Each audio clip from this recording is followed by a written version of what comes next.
Dalam ekosistem perniagaan, persaingan membawa kepada kreativiti namun masih perlu ada penyeliaan untuk melindungi perniagaan pengguna juga ekosistem ekonomi tersebut. Jadi malam ini dalam Bicara Naratif, saksikan temu bual khas kami bersama Suruhanjaya Persaingan. Persaingan sengit, ekonomi bangkit. Teruskan bersama kami dalam Bicara Naratif.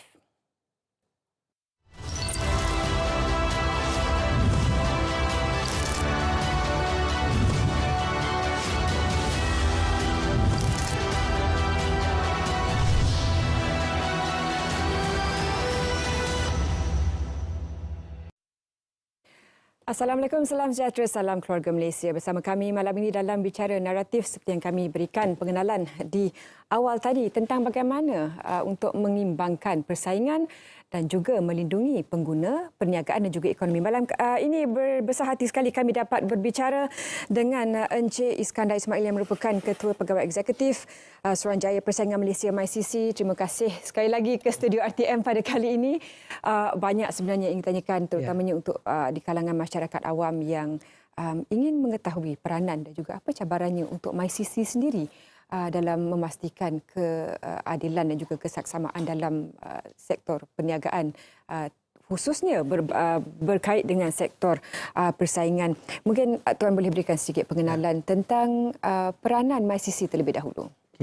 Terima kasih Zaliha dan terima kasih kepada RTM kerana memberi peluang sekali lagi kepada Suruhanjaya Persaingan Malaysia ataupun MyCC, nama singkatnya. So jadi MyCC ini ditubuhkan pada tahun 2011, April 2011, dan kami telah menguatkuasakan Akta Persaingan 2010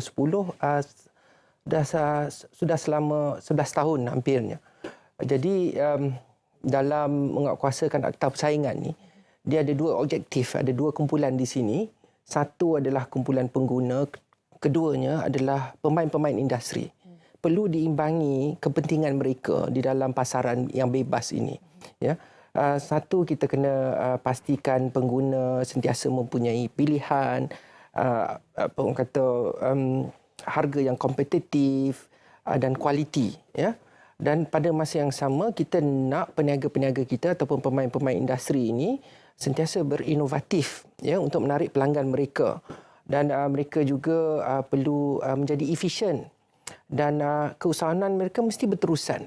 Apabila keusahawanan ada pada mereka dan mereka boleh berkembang. Dan ini adalah apabila dua kumpulan ini gembiralah dalam pasaran ni ya. Pengguna keluarkan duit, peniaga dapat duit dan peniaga bayar cukai kepada kerajaan dan ekosistem itu berjalan secara lancar. So, jadi cabarannya banyak dalam menguatkuasakan Akta Persaingan ni. Ya, untuk memberi pemahaman kesedaran kepada orang awam itu. Selalunya tugas Suruhanjaya Persaingan Malaysia ni, dia punya solusi adalah jangka masa panjang dan jangka masa sederhana. Kita tidak lihat sangat kepada jangka masa pendek. Ya, jangka masa pendek ini boleh diberikan kepada contohnya Kementerian Perdagangan Dalam Negeri dan Hak Ehwal Pengguna. Contohnya kalau barang-barangan tertentu naik harga dan boleh dikawal harganya. Macam tu. Tetapi kita ni memastikan persaingan itu amatlah cabarannya amat tinggi. Ya, sebab kita apabila kita memperkenalkan Akta Persaingan tu pada 2011, pada masa itu 120 negara di dunia sudah ada perundangan persaingan. Kita barulah nak memperkenalkannya.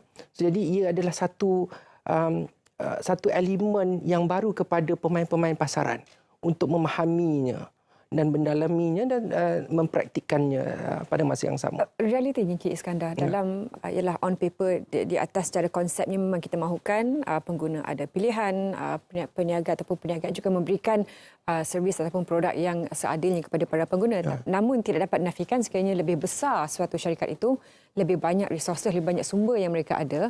Jadi akan timbul juga elemen monopoli ataupun elemen yang lebih berkuasa. Positioning mereka dalam market itu lebih besar berbanding syarikat-syarikat yang lain. Bagaimana peranan MyCC dan juga pemerhatian MyCC untuk mengimbangi situasi ini? Okey. Dalam pasaran bebas, apabila suatu syarikat itu menjadi besar, menjadi dominan, ya, ia tidak menjadi satu kesalahan, tidak menjadi satu pelanggaran. Ia adalah satu pasaran bebas. Contohnya saya ambil contohnya Amazon, Google, ia besar, ya. Besar apa orang kata dia punya pendapatan dia lebih daripada negara kita sendiri, ya. So jadi ia tidak salah, tetapi apabila dia menjalankan perniagaan itu, dia mestilah adil, ya. Sebab setiap monopoli ataupun syarikat dominan ini mempunyai tanggungjawab yang apa orang kata khusus, ya, untuk menjaga pasaran itu supaya sentiasa rancak dengan persaingan. Ya, bila anda menjadi monopoli, bila anda menjadi syarikat dominan, mereka mempunyai tanggungjawab kepada pasaran, ya. Sebab mana-mana syarikat yang kecil ataupun yang baru nak masuk dalam pasaran itu, okey, mereka mesti diberi ruang, ya, untuk berniaga dalam pasaran tersebut, ya. So jadi mereka tidak boleh menyalahgunakan kedudukan mereka, ya. So jadi itu adalah elemen yang MyCC atau Suruhanjaya Persaingan Malaysia akan lihat. Ya, contohnya kes MyEG, ya, yang kami siasat pada 3-4 tahun lepas, ya. Dia bercerita tentang MyEG mempunyai kuasa monopoli terhadap pembaharuan PLKS, Pas Lawatan Kerja Sementara untuk pekerja-pekerja asing, ya, di Malaysia ni. Okay. Jadi untuk kita memperbaharui pas lawatan tu ataupun visa lah, okey, visa pekerja asing, ya, mereka memerlukan insurans.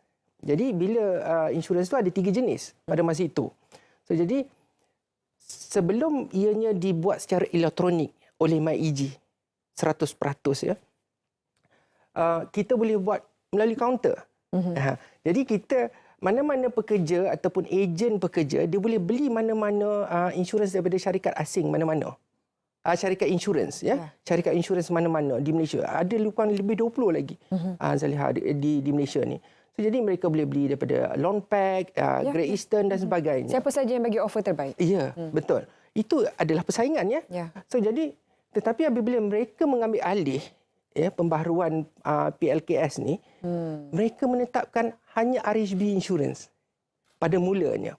Dan ia mendapat tentangan oleh pemain-pemain pasaran. Dan selepas itu mereka melonggarkan sedikit. Okay. Tetapi dengan syarat, ada syarat dia. Dan jadi kalau beli dengan RHB Insurance, senang untuk mendapat kelulusan pas lawatan itu, pembaharuan itu. Kalau guna insurans yang lain, mereka mengenakan beberapa syarat. Mereka kata, okey, kamu kena imbas dan juga email kepada kami polisi itu. Bayangkan kalau kita nak memperbaharui pas lawatan kerja sementara 5,000 pekerja asing. 5,000 polisi yang kita kena imbas dan email kepada mereka, dan mereka akan semak satu persatu. So, jadi ia akan memakan masa. So ia memaksa, ya, majikan-majikan ni, okeylah, kita pilih RHB. Senang. So jadi dari situ kita lihat, ya, bila dia monopoli, dia mengawal pasaran tu. So jadi kita tak boleh berikan perkara sedemikian berlaku. Ya, monopoli dia mesti membenarkan persaingan tu. Kita tak ada masalah dia jadi monopoli atau dominan, ya. Tetapi janganlah membuli syarikat-syarikat kecil ataupun menutup pasaran kepada syarikat-syarikat yang baru. Ya. Di mana situasi ini ataupun Akta Persaingan 2010, Akta 712 membantu dalam menangani situasi seperti ini? Sebab saya pasti bukan ini saja situasi yang dilalui oleh MyCC. Dia ada 3 tunjang, ya, 3 tunjang dalam perundangan persaingan. Satu adalah membenteras kartel ataupun perjanjian anti persaingan. Keduanya adalah penyalahgunaan, membenteras penyalahgunaan kedudukan dominan ataupun monopoli. Ketiga adalah mengawal penggabungan yang boleh mengurangkan persaingan di pasaran itu. So, jadi antara yang paling MyCC aktif adalah membenteras isu-isu kartel di Malaysia ni. Kebanyakan keputusan yang kami isukan ataupun penyiasatan yang kami tumpukan adalah kartel. Sebab kartel ini adalah satu pelanggaran yang besar di bawah perundangan persaingan. Jadi kartel ni sepatutnya kita mempunyai pilihan, tetapi pesaing-pesaing dalam pasaran itu dia bersekongkol, dia bersepakat untuk menetapkan harga, dia membahagikan pasaran dan sebagainya. Jadi yang menjadi mangsa adalah pengguna seperti kita. Ya. So, jadi yang kedua tu saya dah cerita pasal monopoli. Yang ketiga ni pula kita lihat penggabungan. Penggabungan ni ada dua. Kadang-kadang selalunya lah ada pihak-pihak tertentu dia menggunakan penggabungan ini adalah untuk melindungi ataupun menghalalkan kartel dia. Dia tahu dia pesaing antara satu sama lain, bersaing antara satu sama lain. Dia tidak boleh buat kartel. So, jadi dia guna penggabungan atau mergers and acquisition untuk mengambil alih pesaing-pesaing dia dan bergabung, dan dari situ mereka mengawal pasaran melalui penetapan harga dan sebagainya. Dan keduanya adalah kita mesti ada rejim penggabungan ni untuk mengelak berlakunya konsentrasi pasaran. Maksudnya di sini kita nak elakkan monopoli itu ada berlaku.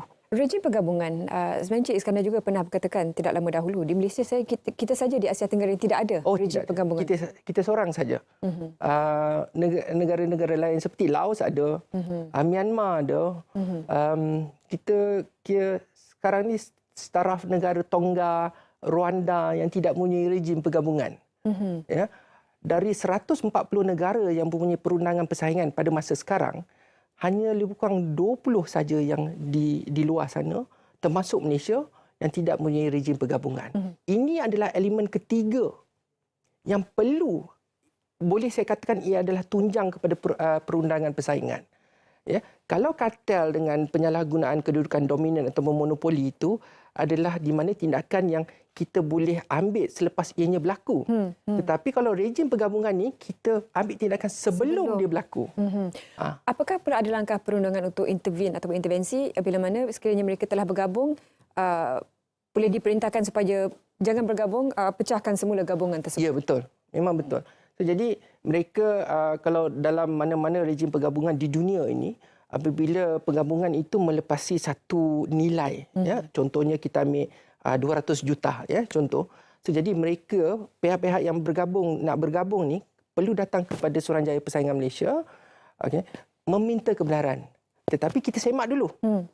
Kita semak adakah ia akan menimbulkan konsentrasi pasaran, adakah ia akan membuahkan satu monopoli yang baru di dalam pasaran kita yang kita tidak mahu. So, jadi kita akan semak satu persatu bagaimana pasaran mereka, ya, dan sebagainya. Kalau kita rasalah ianya tidak sesuai untuk pasaran kita, Zaliha bayangkan kita ada 37 juta rakyat. Ya. Kita punya ekonomi bukan besar.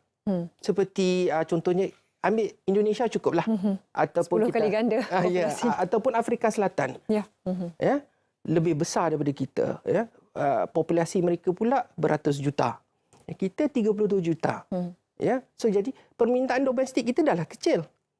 Ya, tak sehebat negara-negara lain. So, jadi bayangkan kalau kita ada banyak monopoli di dalam pasaran, apa akan jadi? Banyak kita lihat penggabungan yang berlaku di Malaysia baru-baru ini.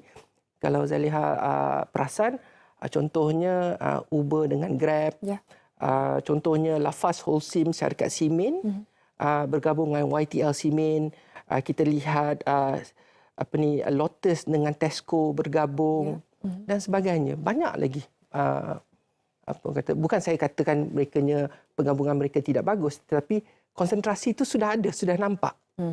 So, jadi ini perkara-perkara yang kita perlu ambil tindakan dalam pasaran untuk memastikan pengguna ultimately di hujungnya pengguna itu perlu dijaga terlebih dahulu untuk memastikan persekitaran ekonomi itu, sebab kalau pengguna sendiri dah terjejas, macam mana untuk menyokong?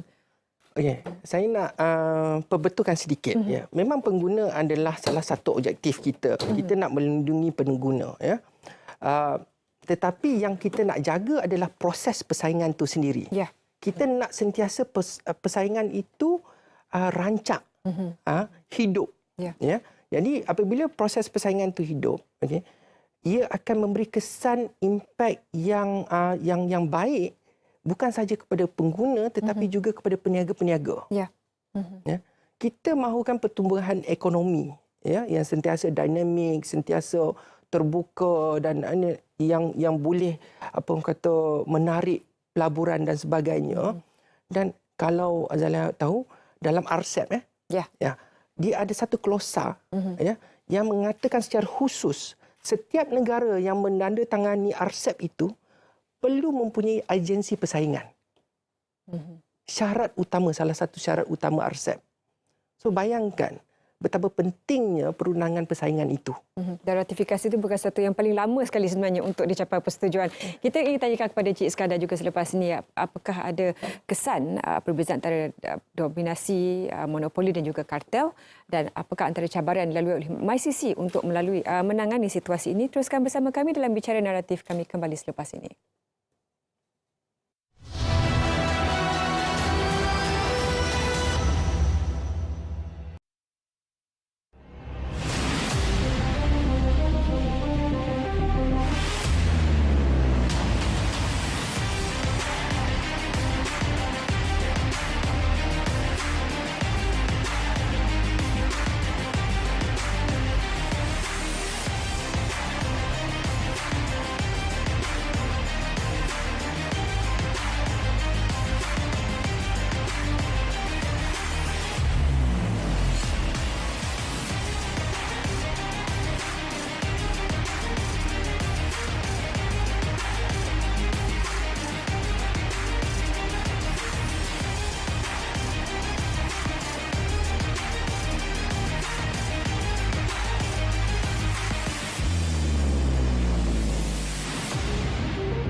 Suruhanjaya Integriti Agensi Penguatkuasaan memantau dan menjalankan siasatan terhadap aduan orang ramai mengenai salah laku pegawai penguatkuasa atau agensi penguatkuasaan. Di bawah Akta 700, EAIC menyelia 21 agensi penguatkuasaan. Salah laku yang boleh diadukan merupakan tindakan yang diambil atau tidak diambil yang menyalahi dan berdasarkan kesilapan undang-undang, tiada alasan dan pertimbangan yang munasabah, tidak wajar, tidak adil dan kesalahan jenayah. Layari www.eaic.gov.my. Seluruh negara di ASEAN ini mempunyai penduduk yang boleh bertutur bahasa Melayu. Jadi tidak ada sebab kenapa kita tidak boleh menjadikan bahasa Melayu sebagai salah satu bahasa ASEAN. Kita akan menyelaraskan perkara ini. Saya akan berbincang dengan pemimpin-pemimpin negara ASEAN, terutamanya yang telah pun menggunakan bahasa Melayu.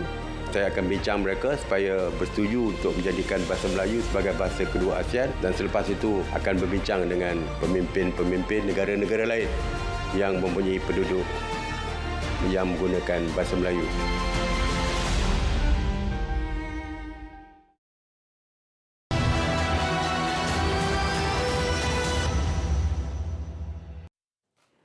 Baik, kembali bersama kami dalam Bicara Naratif, berbicara tentang persaingan sengit ekonomi bangkit. Di studio masih lagi bertemu bual bersama Encik Iskandar Ismail, Ketua Pegawai Eksekutif untuk Suruhanjaya Persaingan Malaysia MyCC.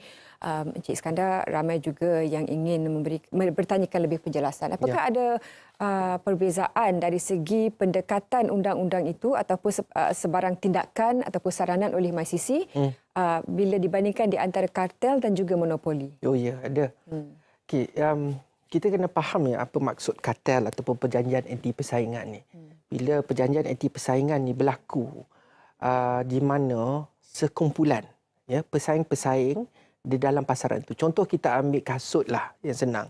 Selalu kita beli kasut ya. Tiap tahun mesti ada kasut baru ya. Nak-nak kalau nak raya ya. So jadi bila kita lihat di luar sana ya, ramai yang menjual kasut ya.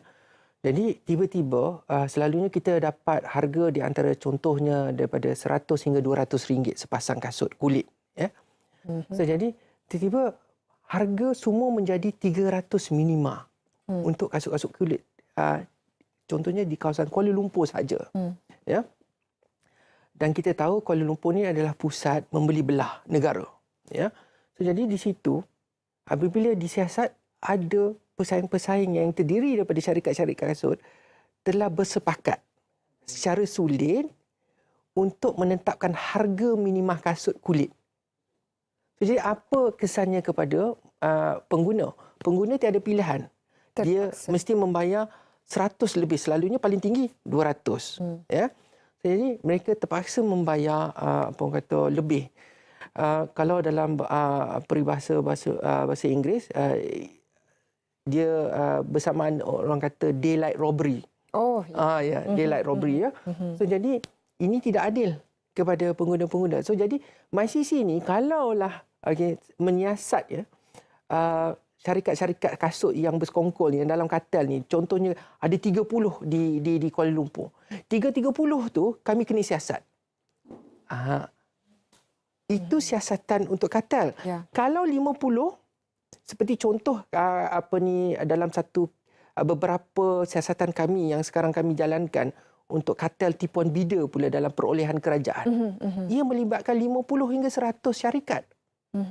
Ya. So jadi kita kena siasat satu persatu apa yang mereka lakukan, apa yang mereka bersetuju, apa bukti dan sebagainya. So jadi penyiasatan itu menyeluruh, ya, dan ia akan memanggil apa orang kata memakan masa yang lama. Kerana ia kompleks. Ya. Bayangkan kalau 30 syarikat ni, satu di Kepong, satu di Segambut, satu di Petaling Jaya dan sebagainya. Okey. Kalau monopoli ni bermaksud, ia adalah asalnya perkataan Greek, ya, bermaksud satu peniaga. So, jadi kalau satu monopoli, contohnya Meiji. So, kita siasat Meiji je lah. Ya. Tetapi untuk memahami Meiji bukan mudah. Sebab kita ni adalah pegawai kerajaan, kita tidak pernah ada pengalaman berniaga dan sebagainya, tidak pernah jadi ahli korporat. Tiba-tiba kita perlu memahami selok-belok perniagaan satu monopoli. Sistem digital. Sistem digital lagi dan sebagainya. Baru kita nak apa orang kata biasakan diri dan sebagainya. So jadi kita kena selak satu persatu apa yang mereka lakukan tiap-tiap hari, bagaimana proses mereka dan sebagainya. Tetapi ia bertumpu kepada satu syarikat. Mana-mana pun kedua-duanya kompleks. Satu perjanjian sulit, ya, yang mereka buat persetujuan itu di belakang tabir. Kita tidak tahu, mungkin di padang golf, mungkin di tempat karaoke dan sebagainya. Ia tidak pernah terjadi. Ya. Untuk syarikat monopoli pula, mereka ni lebih orang kata daring. Sebab dia monopoli, tak ada siapa yang boleh kawal dia. Ya, macam contohnya Google dan Amazon. Siapa boleh kawal mereka di dunia ni? Ya. So jadi apa yang mereka lakukan kadang-kadang terbuka. Pengguna kadang-kadang tidak sedar apa yang berlaku terhadap pasaran itu disebabkan oleh tindak tanduk monopoli itu. Tetapi sekarang disebabkan advokasi yang kami lakukan sejak 2011 sampai sekarang ada 350 program advokasi kami telah jalankan. Setiap tahun 30 hingga 40 dan hampir setengah kepada pegawai-pegawai kerajaan. Kita akan tanyakan juga tentang tipu bidaan itu sebentar lagi. Tapi kalau bawakan kepada skala interaksi antara rakyat, masyarakat awam dan juga MyCC, sejauh mana tip-off ataupun pemberian maklumat ini diambil oleh MyCC supaya dapat dibawa ke tahap yang seterusnya? Okey. Untuk kami melakukan siasatan, ya, untuk mulakan siasatan, kami bergantung kepada beberapa sumber. Sumber yang utama yang melibatkan lebih 90% punca siasatan kami ataupun penyiasatan kami adalah aduan. Aduan orang ramai satu, keduanya aduan pemain-pemain industri sendiri, dan ketiga aduan kerajaan, badan-badan kerajaan yang sedar akan isu-isu persaingan ni yang berlaku di depan mata mereka. Ya. So jadi advokasi kami nampaknya membuahkan hasil, ya. So jadi dari situ kita akan jalan siasatan. Tetapi kita kena lihat juga, kita kena tapis. Kita tak boleh orang kata serta-merta terus siasat. panggil penyiasat-penyiasat kami terus, kami kena bezakan adakah itu ada isu kepenggunaan ataupun isu persaingan.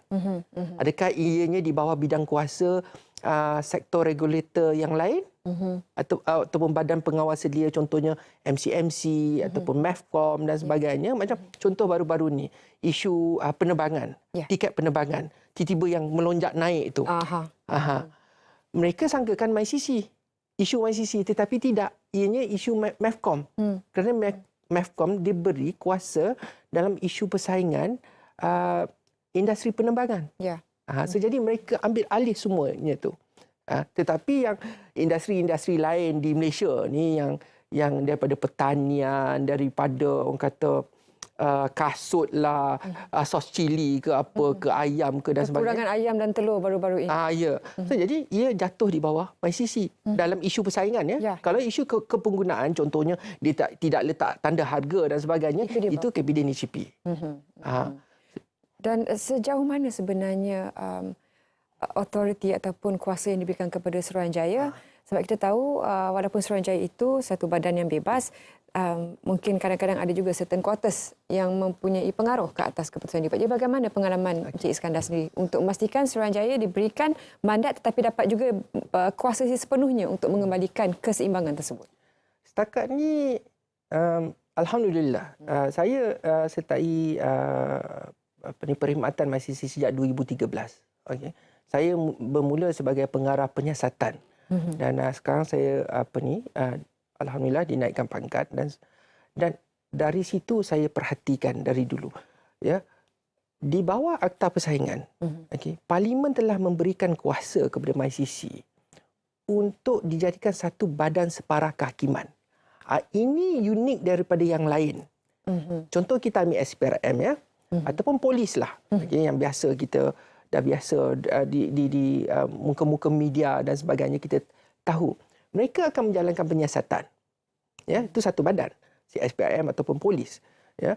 Selepas itu pula, setelah mereka menyelesaikan penyiasatan, mereka akan berikan fail penyiasatan yang lengkap itu kepada pejabat peguam negara. Untuk ditentukan sama ada dipertuduhkan di mahkamah atau tidak. Jadi itu badan kedua. Apabila ia telah dibawa kepada mahkamah, hakim akan menentukan. Itu badan ketiga. Jadi perlu ada 3 badan untuk menyelesaikan kes polis, kes SPRM. Tetapi MyCC tidak. Di sini saya nak menerangkan. Memang kadang-kadang bila kita pergi program advokasi, dia kata, mana ada kat Malaysia macam ni, dia kata. Tapi saya kata Akta Persaingan dijadikan sebegini, ya, di mana MyCC apabila terima aduan, mereka boleh menyiasat, menentukan sama ada pihak itu melanggar Akta Persaingan atau tidak, dan menghukum pihak itu. Contohnya kalau kartel itu dianggotoi oleh 20 syarikat kasut, 20 syarikat kasutlah kami akan siasat, akan kami tentukan sama ada mereka melanggar dan kami akan hukum mereka. Dan hukuman adalah selalunya dalam bentuk penalti kewangan. Itu bezanya MyCC dan ni. So, jadi kalau apabila orang kata kami menyiasat sesuatu perkara lah, isu persaingan di pasaran tu, kadang-kadang orang heran, bila nak hantar ke mahkamah ni? Bila nak pejabat peguam negara ataupun timbalan pendakwa raya nak mendakwa orang-orang tersebut? Kita tidak. Semuanya berlaku di bawah satu bumbung. So itu yang orang tidak nampak bezanya. Ya? Tetapi dalam untuk menangani isu-isu persaingan ataupun pelakuan pasaran tu, ataupun apa kata isu-isu monopoli, ia memerlukan tindakan yang cepat dan tepat.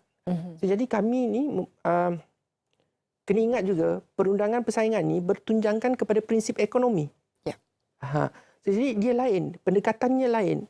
So, jadi contohnya, sebelum kita menyiasat mana-mana monopoli, kita perlu buktikan dia monopoli. Kalau dia menguasai apa orang kata 20% saja pasaran dan terdapat pemain lain yang 10%, 5% menguasai pasaran, dia bukan satu monopoli. dia salah satu pesaing di dalam. Tetapi kalau dia menguasai sekurang-kurangnya 60%, ia dipanggil dominan. Kalau 80 hingga 90%, kita panggil supra-dominan. Kalau dia menguasai 100%, dia adalah monopoli sebab dia satu saja dalam pasaran. Tapi sekiranya 20%, 20%, adakah bergabung menjadi kartel? Kita kena buktikan kartel tu pula. Perjanjian anti persaingan itu, sama ada mereka pergi ke padang golf ataupun teh tarik di kedai nasi kandar ke apa ke dan sebagainya. Kita kena buktikan.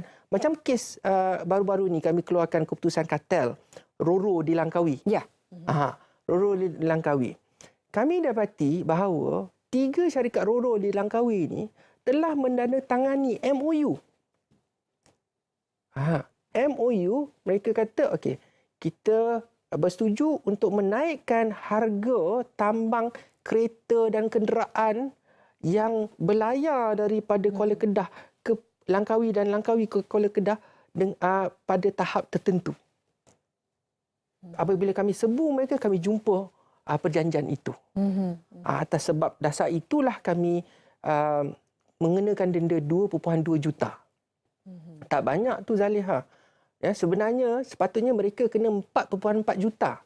Tetapi kita tahu kan, kita semua tahu Langkawi orang kata suffer because of the pandemic. Ya. Ya.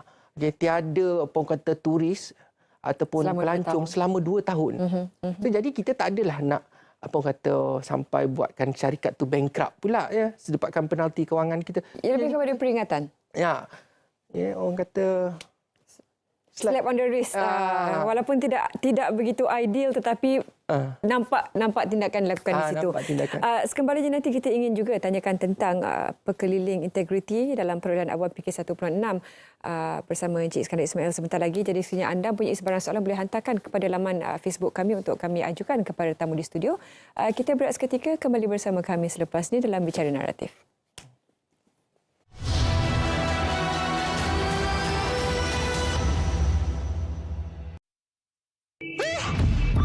Jabatan Penyiaran Malaysia RTM mempelawai syarikat berdaftar dengan Kementerian Komunikasi dan Multimedia KCOM untuk menghantar tawaran pembekalan program TV luar negara, syndicated dan produk siap tempatan, finished product berdasarkan keperluan 4 saluran RTM bagi tahun 2023. Syarikat yang berminat boleh menghantar tawaran mengikut keperluan yang diiklankan oleh RTM seperti dalam penyataan keperluan atau need statement. Daftar dan hantar semua maklumat program video screeners melalui laman sesawang ukk.rtm.gov.my bermula 22 Jun hingga 29 Jun 2022. Untuk maklumat lanjut, sila layari laman sesawang rasmi www.rtm.gov.my atau www.kkmm.gov.my.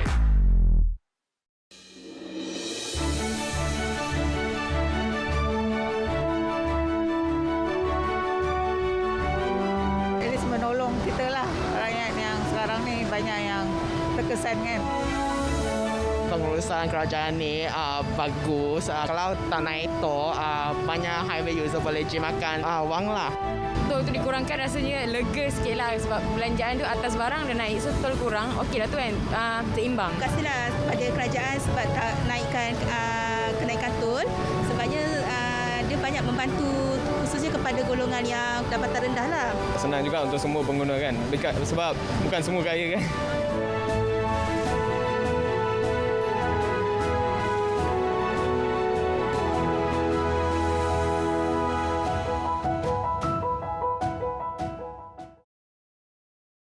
Proses nak upgrade mutu perkhidmatan ini tidak boleh menjadi sehala. Dia harus dua hala, yakni kita perlu mendapat feedback daripada pengguna.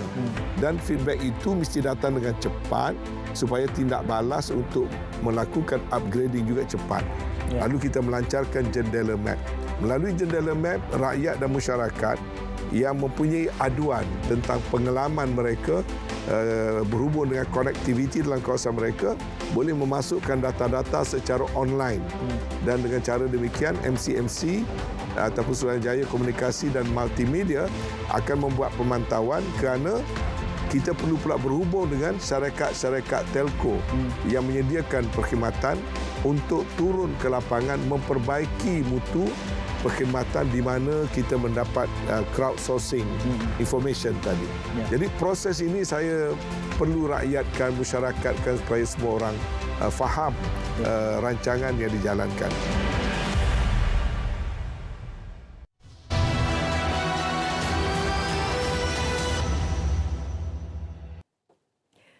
Baik, masih lagi dalam bicara naratif perbincangan bersama Suruhanjaya Persaingan Malaysia ataupun MyCC. Encik Iskandar banyak telah pun diberikan penjelasan dalam segmen-segmen awal tadi, tapi masih juga ada persoalan dari masyarakat awam yang ingin bertanyakan untuk menyiasat lebih 500 syarikat sekiranya. Kalau diambilkan contoh baru-baru ini, penipuan bidaan membabitkan tender bernilai 2 bilion ringgit. Kalau alangkan skala perniagaan domestik sekalipun makan masa yang lama, apa pula senario landscape penyiasatannya untuk MyCC? Penipuan bidaan 500 syarikat 2 bilion ringgit. Ya. Tipuan bida ataupun bid rigging, as they call it. Memang kami tahulah, ia jadi seperti satu norma ataupun budaya. Ya, sebab salah satu sebabnya bukan kita nak salahkan siapa, tetapi perundangan persaingan ni baru diperkenalkan pada 2011. Tetapi tipuan bida ni sudah berlaku. Contohnya di Jepun, saya bagi satu contoh. Jepun dulu semasa Perang Dunia Kedua, ya, kerajaan mereka menggalakkan pesaing-pesaing itu bersekongkol antara satu sama lain semata-mata mereka mahu memenangi perang itu. Ya. Jadi apabila mereka kalah, ya, pada tahun 1947, ya, syarikat itu masih bersekongkol, ya, bersekongkol dalam untuk perolehan kerajaan, membina jabatan, membina jalan raya dan sebagainya. So jadi mereka dah biasa. So jadi apa yang saya nak cakap ni, tipuan bida ni dah lama dah berlaku di dunia ni, ya. Satu dunia berlaku di Amerika Syarikat, di Eropah, di Afrika Selatan, Jepun, Korea dan sebagainya. Indonesia pun berlaku, ada, Singapura pun berlaku. So jadi di Malaysia ni sudah lama. Tetapi apa yang kami buat adalah kami mula-mula membuat program advokasi kepada pegawai-pegawai kerajaan dan juga kepada orang awam termasuk pemain-pemain industri tentang bahayanya tipuan bida ni. Ia menyebabkan keterisan kepada perbelanjaan negara. Sepatutnya projek itu bernilai 100 juta, kita kena bayar 150 juta. Bila dah siap, separuh siap. Ataupun runtuh separuhnya. Ya, pernah berlaku di Malaysia, ya. So jadi itu yang perlu kita ambil kira, ya, sebab sebenarnya duit tu duit rakyat, ya, dan ianya dibina untuk rakyat, ya. So jadi dalam isu keterisan ni, bila kita buat advokasi dan ramai yang telah sedar, ya, betapa pentingnya kita menangani isu keterisan ni, keterisan dalam perbelanjaan negara melalui yang berpunca daripada tender-tender kerajaan ni. So, jadi kita telah menerima banyak aduan sejak 2018. Ya, 2018 kita menerima aduan daripada Kementerian Kewangan, daripada Kementerian Kerja Raya dan sebagainya. So, jadi sekarang kita tengah menyiasat sekurang-kurangnya 500 syarikat di Malaysia, ya, yang telah memasuki tender, beberapa tender di negara ini yang melebihi nilainya lebih daripada 2 bilion ringgit. Ya. So jadi bayangkan macam tadi saya cakap awal-awal tadi, ya. Ada satu kes tu kita tengah menyiasat 50 hingga 100 syarikat yang membida, ya, untuk satu tender kerajaan yang besar tu. So, jadi mereka ni orang kata memanipulasikan sistem perolehan kerajaan ini. Ya. Dia contohnya macam kalau kita belajar matematik kebarangkalian, ingatlah kebarangkalian. So lagi banyak kita sertai, lagi tinggi peluang kita untuk dapat. Ya, tetapi tender kerajaan ini adalah satu proses persaingan. Persaingan yang mesti yang persaingan yang benar, ya, di mana kalau di Kuala Lumpur ni, okey, kita bercakap tentang syarikat yang membina jalan raya. Contohnya ada 10. Ya. 10 sajalah yang masuk. Maksimumnya. Tetapi mereka ni apabila mereka masuk katal ni, dia masuk sekali 100.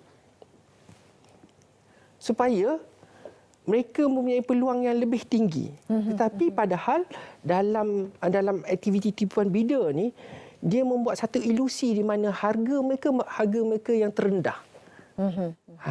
Contohnya, kita tahu bajet kita contohnya 100 juta. Ya. Tetapi mereka ni membuat satu tipuan bida ataupun satu katal tipuan bida ni, mereka bersekongkol, okey, kita letak harga paling murah 150 juta. Yang lain 151, 152, 153. Of course kita kalau pilih 100 company kata 150, kita akan bagi yang 148. Ya, yang paling rendah. Tetapi kita dah rugi 48 juta. Ya. Itu tipuan bida. Ya. Ada juga yang mereka ni bergile-gile. Okey, dia buat satu mesyuarat di mana-mana yang patut. Jadi dia kata, okey, fasa 1 kamu menang, A menang, B menang fasa 2, C menang fasa 3 dan seterusnya. Mereka boleh buat macam tu. Dan ada yang pula tu yang lagi kreatif. Masuk macam biasa. Okey, semua borang semua cantik. Tetapi bila nak dibuat keputusan oleh lembaga kelulusan tender tu, mereka 9 daripada 10 tu tarik diri. So tinggal satu. Jadi dialah yang menang. Ataupun dia saja-saja dia mengalahkan diri dia. Contohnya dia tak kasih financial statement, dia tak isi borang, dia tak buat site visit dan sebagainya, dia saja mengalahkan diri. Padahal dia adalah petanda ataupun pembida yang berpengalaman. Dia tahu kita perlukan financial statement, kita perlukan sijil MOF dan sebagainya, CIDB dan sebagainya. Mereka tak kasih sijil. Tetapi sebab perjanjian di sebalik tabir ni. Ya, betul. Dan kalau kita nak tengok detail science of tipuan bida ni, kita tengok borang-borang mereka. Kita tengok perangai pembida-pembida ni. Apabila mereka pergi site visit, berpeluk-peluk, bertepuk tampah, macam kawan. Memang kawan lah. Ya, sepatutnya ada had. Ada had lah. Kita ni nak membida, mestilah rahsia, diam lah kan. Kita ada harga kita. Kalau yang betul-betul yang tulen. Ya. Ini siap bertepuk tampah, berpeluk-peluk, orang kata siap kasih duit raya ke apa ke. Tak, macam adik-beradik pula. Tidak membantu diri sendiri. Dan dia berlaku di depan mata kita. Ya. So jadi itu antara tanda-tanda tipuan bida ni. Itu baru satu saya cerita. Tengok borang pula contohnya dia tersilap typo error. Tengok 20 borang yang sama daripada 20 syarikat, typo error yang sama. Macam mana tu? So apa yang kita boleh tahu dari situ adalah ianya datang dari satu printer. Okey. Betul. Takkanlah typo error tu datang daripada 20 printer pula, tapi padahal sama. Ya. So apa maksudnya? Maksudnya ianya datang dari satu katal. Bagi pihak pemberi tender pula, apakah cara untuk melihat ataupun menilai dengan lebih baik lagi untuk mengelakkan ini? Sebab setiap tahun kita dengarkan setiap tahun overprice, printer sampai 8,000 satu unit. Jadi bagaimana untuk memastikan, apa lagi telltale yang boleh dilihat untuk memastikan mereka ini kita dapat detect lebih awal lagi? Kadang-kadang ni dia punya cabaran adalah mereka tahu benda itu berlaku di depan mata mereka, pegawai-pegawai kerajaan yang berurusan dalam isu perolehan ni. Tetapi mereka tidak tahu, dia tidak faham apa itu. Adakah ianya satu rasuah? Tidak. Ya? Adakah ianya satu penipuan? Tidak. Sebab dia isi borang juga. Macam biasa, dia ada tanda tangan dan sebagainya. Tetapi tanda tangan semua sama. So, jadi mereka, tak apalah, janji mereka dah isi borang, tanda tangan, bayar yuran dan sebagainya, cukuplah. Janji lengkap. So, jadi kita bila buat advokasi, berulang-ulang kali kami terangkan, ini adalah tanda-tandanya. Apabila kamu lihat tanda-tanda itu, maklumkan kepada MyCC. Ya, ada satu penyiasatan yang kami buat tu. Ya, dia cerita macam ni. satu syarikat A ni menang. Tetapi representasi daripada pegawai daripada syarikat B yang kalah tu datang kepada badan kerajaan tu. Dia kata, "Oh, saya kalah. Tapi syarikat A suruh saya wakil." Apa maksudnya di situ? So, jadi tapi yang kami suka pada masa itu adalah pegawai kerajaan itu, dia mempunyai kemusykilan pada masa itu. Dia telefon kami. So kami kata, okey, berikan kami 1 jam untuk melihat borang-borang yang mereka submit. Dari situ kami boleh senaraikan 10 jenis tanda tipuan-tipuan bidar. Dari situlah mula penyiasatan kami. Melihat kehadapan, Kementerian Kewangan telah menggunakan perkeliling integriti peranan awam PK 1.6 juga untuk melihat peranan MyCC untuk banterasi aktiviti. Bagaimana pula peranan PK 1.6 ini? Okey, PK 1.6 ni adalah hasil lagi sekali advokasi. Ya. Kita ni kalau nak menguatkuasakan perundangan yang baru terutamanya, yang kompleks, kita pertama sekali elemen ataupun ingredient utama adalah menyedarkan orang tentang isu-isu, ya, isu yang berkaitan tu. Okay. So, jadi kami telah melakukan hampir 10 tahun advokasi kepada badan-badan kerajaan, dan alhamdulillah Kementerian Kewangan dia faham, ya, dia faham so, jadi kami bekerjasama, banyak bekerjasama. Dari situ, okey, PK 1.6 ni adalah berkenaan di mana-mana pihak yang mahu menyertai bidaan ataupun tender kerajaan, okey, mesti mematuhi 3 ataupun 4 perundangan yang apa ni orang kata menjaga apa orang kata tender kerajaan tu. Salah satunya berkenaan dengan isu rasuah, ada akta. So jadi itu SPRM. Okey. Pada masa yang sama, mereka kena mematuhi akta persaingan. Dulu akta persaingan tidak disebut. Ada disebut dulu dalam PK8. Tetapi just satu perenggan, tetapi dia tidak lengkap pada tapi kami berusaha dan memperkenalkan, dan kami berjaya mendapat persetujuan Kementerian Kewangan memasukkan isu persaingan tu. Sebab kalau kita lihat beza rasuah dengan tipuan bidar tu amat berbeza. Rasuah ni kita kejar pemberi rasuah ataupun individu. Okay? Dan juga penerima rasuah. Ya. So, jadi yang menerima rasuah tu saja yang kena. Tetapi syarikat mereka masih berjalan macam biasa. Okey. MyCC pula apabila isu tipuan bidar berlaku, kita siasat syarikat. Syarikat yang membida tu. So, jadi kalau ianya berlaku, rasuah dan tipuan bidar berlaku pada masa yang sama, SPRM akan siasat dalam isu rasuah, kita siasat dalam isu tipuan bidar. So, jadi lebih efektif, lebih menyeluruh, lebih komprehensif. So, jadi ia akan dapat banyak menolong kerajaan dalam menangani keterisan perolehan kerajaan ini. Sekiranya didapati mereka ini terlibat dalam tipuan bidar, apakah mereka diberi amaran ataupun didenda ataupun disedarai hitam? Sebab kalau diambil contoh yang Tuan berikan tadi, daripada 4.4 juta Langkawi Roro ni diturunkan kepada 2.2, apakah mereka buat rayuan?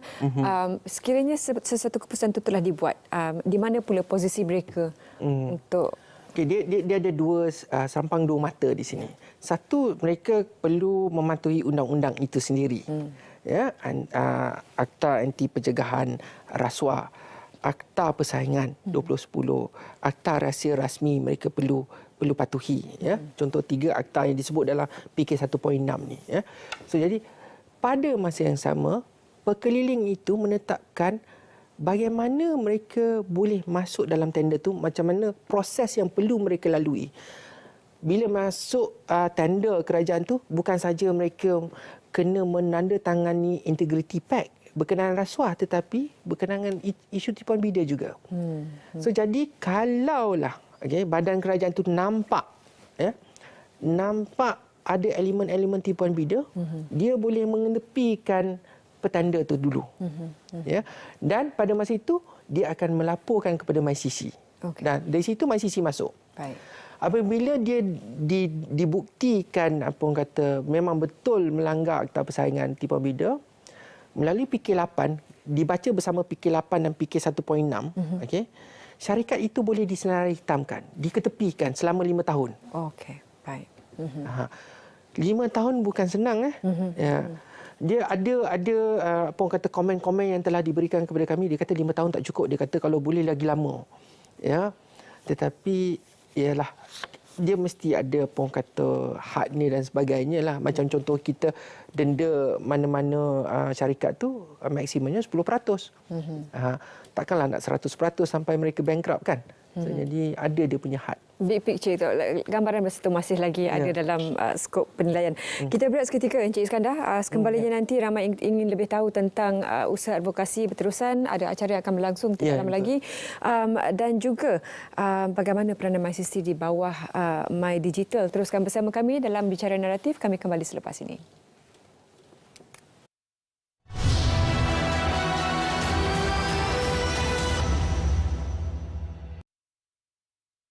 Pencegahan masalah pertumbuhan bermula dari awal kehamilan. Para ibu perlu mendapatkan pemeriksaan berkala di klinik kesihatan. Pengambilan makanan yang kaya dengan nutrien amat penting agar memastikan berat badan bersesuaian sepanjang kehamilan.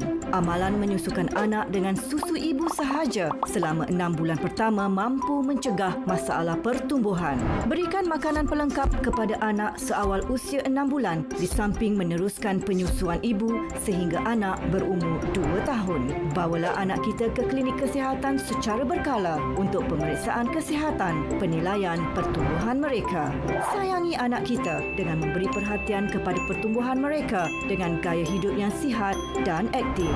Jom jadi anak Malaysia yang tinggi, sihat selamanya. Rancangan pembangunan 5 tahun iaitu RMK12 telah digaris. Melalui rancangan ini, kerajaan dapat menggubal dan melaksanakan dasar fiskal bagi memastikan pertumbuhan ekonomi yang mampan serta menguruskan pengagihan sumber keuangan dengan cekap dan bertepat. RMK12 bagi tempoh 2021 hingga 2025 ini telah menetapkan hala tuju strategik bagi mencapai objektif Malaysia makmur, inklusif, mampan dengan memberikan tumpuan kepada usaha untuk merancangkan kembali pertumbuhan ekonomi, memastikan kemakmuran negara dapat diagihkan secara lebih adil dan saksama.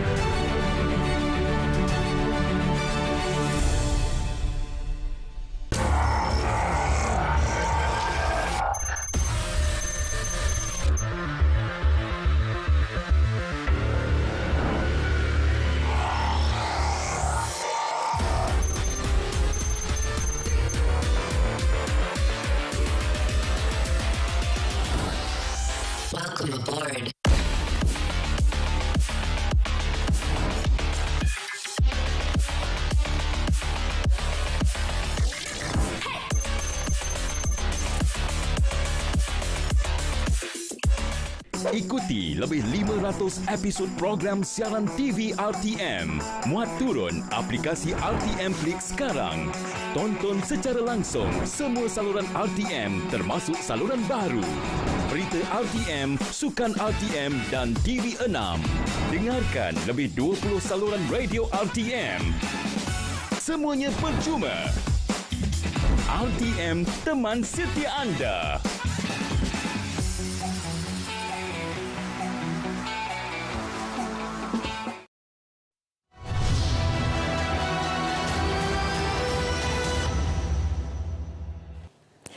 Baik, ruang berbaki untuk bicara naratif pada kali ini kita manfaatkan bersama Suruhanjaya Persaingan Malaysia MyCC Encik Iskandar.